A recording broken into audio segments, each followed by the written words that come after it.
नमस्कार साथियों, आज एक बहुत ही महत्वपूर्ण टॉपिक को लेकर फिर से मैं आप लोगों के सामने उपस्थित। साथियों, जैसा कि आप सभी जानते हैं, उत्तराखंड के अंदर स्वास्थ्य विभाग में 1564 पदों पर जो भर्ती प्रक्रिया कंप्लीट हो चुकी है, उसमें 1376 पर ही चयनित अभ्यर्थियों की जो है लिस्ट जारी हुई। बाकी पद बच गए थे। अदर स्टेट का मामला माननीय उच्च न्यायालय में लगातार चल रहा है और 15 मई 2024 को इसमें हियरिंग है। दूसरी बात, क्षैतिज आरक्षण का मामला भी माननीय उच्च न्यायालय में है और कल हमने दोबारा से अर्जेंसी लगा दी है। लगातार हम लोग अर्जेंसी लगा रहे हैं। विडंबना ये है, अर्जेंसी लगाने के बाद भी हमारा नंबर नहीं आ रहा है।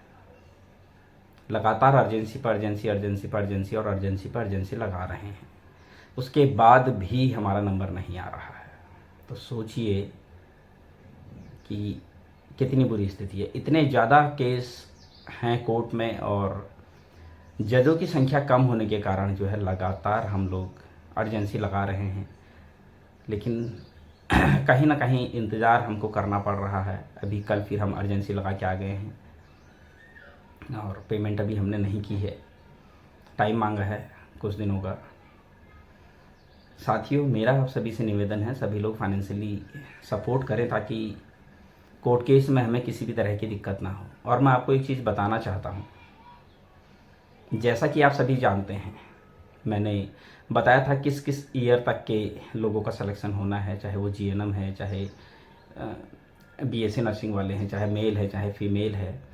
मैं आप लोगों को एक चीज़ बिल्कुल क्लियर कर देना चाहता हूँ, अगर आप लोग चाहते हैं कि आप लोगों का सिलेक्शन हो तो क्षैतिज आरक्षण वाला केस और अदर स्टेट वाला केस, ये दोनों केस हमने हर हाल में जीतने हैं। अगर इन केसों को हम जीतते हैं तो उत्तराखंड के बेरोजगार नर्सेस की ये बहुत बड़ी जीत होगी, बहुत बड़ा बेनिफिट हम लोगों को मिलेगा और बहुत अधिक संख्या में उत्तराखंड के बेरोजगार नर्सेस को नियुक्ति मिल पाएगी। अगर हम इन केसों को ऐसे ही लड़ते रहेंगे, अर्जेंसी नहीं लगाते हैं, जैसे अभी हमें 15 अगस्त के बाद की डेट मिली, अगर हम अर्जेंसी नहीं लगाते हैं तो क्या होगा, 15 अगस्त के बाद जब हियरिंग होगी फिर हमारा नंबर नहीं आया तो फिर कब 5-6 महीने की बाद की डेट फिर मिल जाएगी। इस तरह से सालों साल केस चलता रहता है। लेकिन हमने क्या करना है, जब तक केस सॉल्व नहीं हो जाता है लगातार अर्जेंसी पर अर्जेंसी लगानी है ताकि जल्दी से जल्दी केस का डिसीजन आए, जल्दी से जल्दी अधिक से अधिक बेरोजगार नर्सेस को जो है रोजगार मिले और स्थायी रोजगार मिले।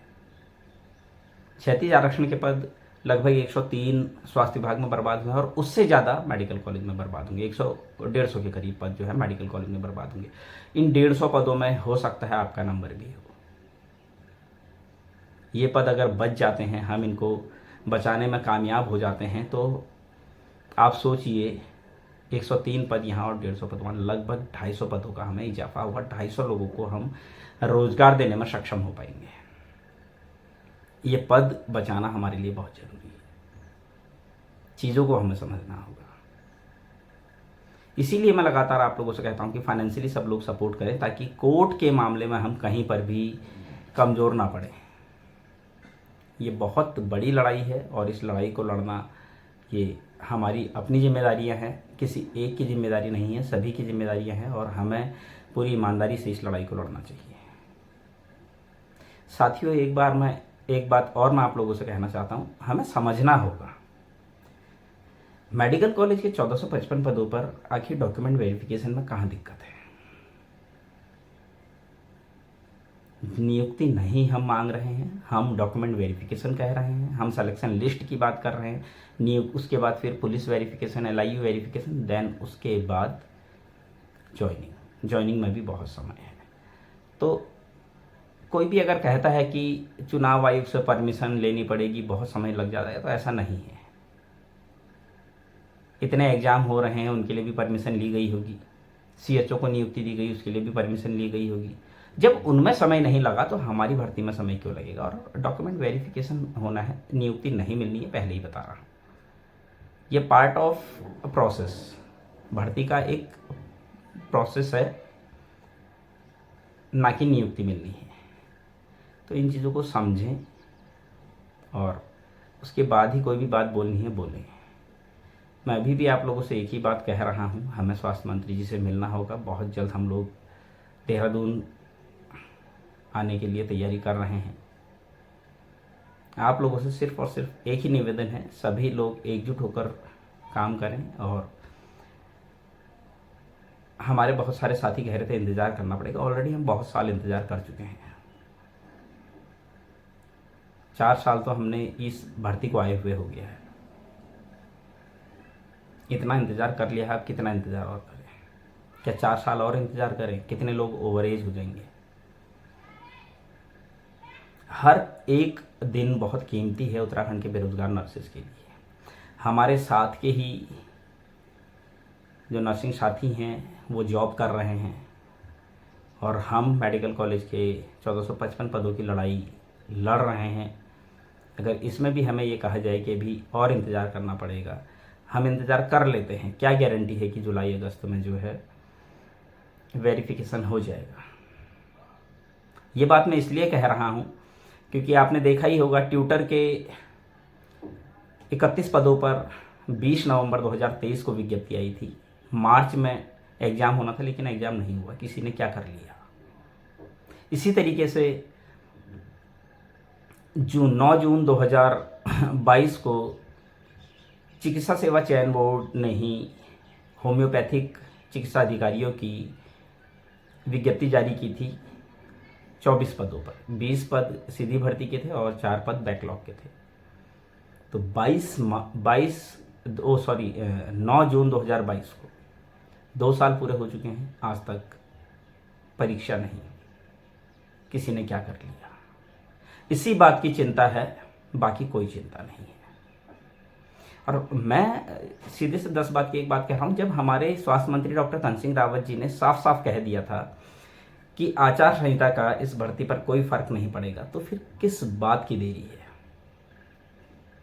किस बात को लेकर जो है इतना कसमकस हो रहा है? जब हमारी भर्ती में आचार संहिता से कोई लेना देना ही नहीं है हमारी भर्ती का, तो फिर डॉक्यूमेंट वेरिफिकेशन का काम शुरू क्यों नहीं हो रहा है? सोचने का सवाल है, सोचने का विषय है। सोचिए कि क्या वजह है कि डॉक्यूमेंट वेरिफिकेशन का काम मई में शुरू नहीं हो रहा। कुछ तो वजह होगी। हमारे स्वास्थ्य मंत्री डॉक्टर धन सिंह रावत जी इस भर्ती को कंटिन्यू करना चाह रहे थे, लेकिन चिकित्सा सेवा चयन बोर्ड ने क्यों इस भर्ती को रोका हुआ है, समझ से परे है। ट्यूटर के 31 पदों पर क्यों एग्जाम नहीं कराया, समझ से परे है। होम्योपैथिक डिपार्टमेंट में चिकित्सा अधिकारियों के 24 पदों पर एग्जाम क्यों नहीं कराया, समझ से परे है।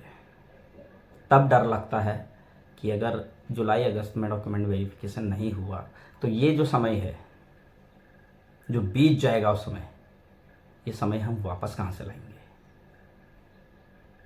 तो साथियों, हमको एकजुट होकर इस लड़ाई को लड़ना है। जल्दी से जल्दी डॉक्यूमेंट वेरिफिकेशन होना चाहिए। इसके लिए हमें स्वास्थ्य मंत्री जी से मिलना चाहिए। वही एक ऐसे शख्स हैं जो मई में डॉक्यूमेंट वेरिफिकेशन शुरू करवा सकते हैं। और मैं आपको इस चीज़ का पूरा विश्वास दिलाता हूं कि अगर हम स्वास्थ्य मंत्री डॉक्टर धन सिंह रावत जी से मिलेंगे तो वो पूरी तरीके से हमारे साथ खड़े हैं, आगे भी हमारे साथ खड़े रहेंगे और मई में डॉक्यूमेंट वेरिफिकेशन का काम शुरू करवा देंगे। तो उम्मीद करता हूँ आप सभी लोग तैयार होंगे। देहरादून के साथियों से मैं निवेदन करता हूं कि आप लोग मंत्री जी से मिलें। हम भी बहुत जल्द देहरादून पहुंच रहे हैं। लगातार हमें स्वास्थ्य मंत्री जी से मिलना चाहिए ताकि जल्द से जल्द मई में डॉक्यूमेंट वेरिफिकेशन का काम शुरू हो सके। धन्यवाद।